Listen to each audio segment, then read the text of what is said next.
what's happened to the Steelers. They barely beat Jacksonville, and 2 losses in a row.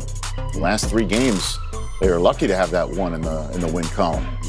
So that's what's going on for Pittsburgh as we kick off hour 3 of our Week 14 edition of NFL Game Day Morning. Willie McGinnis is the man in the middle, 3-time Super Bowl champion, joining us for the rest of this show. Eric Stonestreet, big-time Kansas City Chiefs fan and Modern Family fame. He's going to be joining us here on this show. And just like every player in the NFL does not want to be the subject of that slow music going to break on Fox. You just don't want to have that. You don't want the slow music, okay? You certainly do not, in the NFL as a team, want the dreaded Week 14 finger of blame to be pointed. Yeah. We like to do this in the sports world. There it is. We like to do this. Who's to blame? We want to know. More answers. Who is to blame? Michael Irvin, point the finger of blame towards the Pittsburgh Steelers. You first. Who is to blame? I always say this now because, and he said it, that everything starts and stops with him. The buck stops there, right there. That's what Ben Roethlisberger says. He raises his hand, so I raise my hand and say, okay. Then I put it on Ben Roethlisberger. Everything that goes on in Pittsburgh right now, guys, what we're learning, has to go through Ben. Todd Haley got out of there because that's what Ben wanted.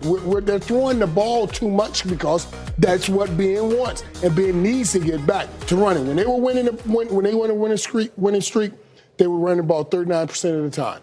Now the last 3 games, 24% of the time. They average 55 yards rushing per game. You heard Ben talk about James Washington missing that throw, and then you watch Ben get James Washington bench, bring in Justin Hunter, and he overthrew Justin Hunter for that touchdown. I promise you, he won't be sitting down today. No. So that's who's to blame. So you raise your hand and point the finger of blame. Point it, Michael. Right over there at Ben Roethlisberger. Right there. Kurt? Wow. He said the buck stops. I thought it started there. Didn't we just hear him say, Marquise Pouncey's blocking guys too far downfield. And James Washington's diving for balls he shouldn't be diving for. And AB's not cutting his routes sharp enough. Now, I think there's plenty of blame to go around. But I'm going to start with their offense and just say when you look at these games, the struggle against Jacksonville, they were able to pull that out. But then the close loss to Denver, the close loss last week to the Chargers, they've had 4 turnovers in the red zone, and we saw a number of them there, fumble at the goal line, the interception to the defensive tackle. Yep. That's been the difference for them is they haven't taken care of the football at the critical moments in games, late in games, or in the red zone, and that's what's cost them. They've been close losses. They're right there. I know we want to point the blame, and things are falling apart. We were saying it early in the year. They can get this back. But, you put the quarterback first, that's where all the blame starts. But I think there's a number of issues that are going on here, Willie. But, Kurt, it's Week 14, so we can't talk about not being fundamentally sound, having technical issues, pointing the finger, making mistakes, giving up big plays. I would say this starts from the top all the way to the bottom, to the players. When you have this many miscues, you jump off sides 3 times. One of those, they miss the field goal. You jump off sides, they make the field goal. You get a punt return. That's just being disciplined. The false starts, the penalties. You saw the interceptions and the turnovers. And then some of the coaching decisions when you have Keenan Allen running all day, almost 200 yards receiving, and you got linebackers covering them, in-game adjustments.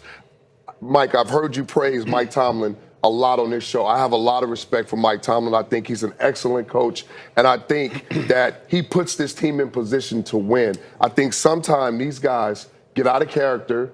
They are undisciplined at times. You see it on the football field. They get into it with each other, and it spills out. You cannot win championships that way. That topic bar right there, see it down there? Yes, it drives me nuts. I'm just telling you, it drives me nuts. Because we're Are you blaming the topic bar? I'm blaming the topic bar because, Willie, this is a team that's in first place in their division, all right? Without Lev Bell, can you imagine the Cowboys without Zeke or the Rams without Gurley? Right. All right, well, they've got this guy. Big Ben is leading the league in passing yards per game at 328, and they've got a couple of losses at last 2 games, all right? But I'm an optimistic guy. I'm very positive. I'm a stomach is half full kind of guy. All right, Rich? And so you're talking about this football team is in the top 7 in both offense and defense. So, yeah, they're going to go ahead and look at that last game. They shouldn't have lost the last game. I love the Chargers, right? But come on, man. You know, all the freaky things that happen. Look at Keenan Allen. That should have been an interception. Turns into a touchdown. Great concentration. And how many times do you give up a punt return for a touchdown? This is unfortunate. Great play by the Chargers. But, Michael, you mentioned the overthrow touchdown. That doesn't happen when somebody's wide open. The Hunter, they should have had that touchdown too. And then, you know, there's just so many chances that they had to win this game. And 3 in a row, a couple of untimed downs. Give me a break. The Steelers really should have won this game, but they didn't. Hey, guys, they're still in first place. They're going to win the division. Without 2 running backs, Connor hopefully comes back. And we'll see. So just to recap, we got to go back. Did you just say you're a half stomach full type guy? He's never been a half. Well, the glass is half full. He is a full stomach guy. So hold on a second. All the time. Just to recap quickly, the finger of blame, Ben Roethlisberger. My finger. The finger of blame from Kurt Warner. It's a lot of fingers to go around. A lot of fingers. A lot of fingers. Mike Tomlin gets kind of the finger of blame from Willie McGinnis. He gets the finger of blame.